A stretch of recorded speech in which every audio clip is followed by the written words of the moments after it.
Urgent efforts to create a COVID vaccine countering the worst medical crisis in a century have sparked optimism from the White House. 2 vaccine candidates are currently in the final stage of clinical trials. While the medical community remains bullish on a breakthrough, a timeline of 2020 is no guarantee, and COVID patients like Kate Porter continue to suffer. Right now, today, I'm on day 140.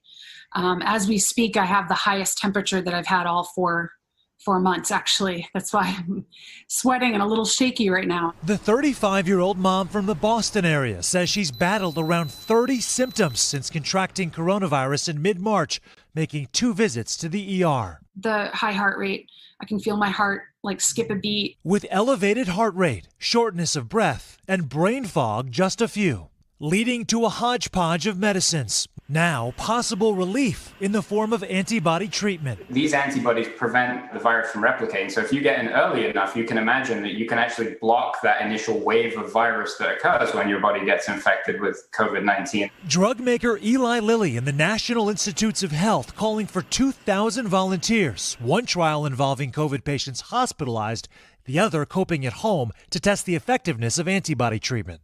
Special proteins taken from the COVID-19 survivor that would target and lock onto the virus, preventing it from spreading.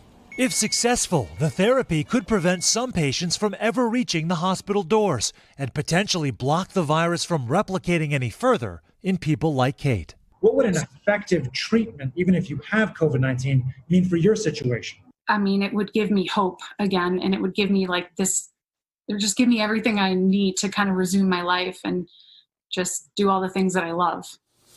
So, Sam, this antibody treatment news, it comes along with some other good news related to the effectiveness of another treatment we understand. What more can you tell us about that?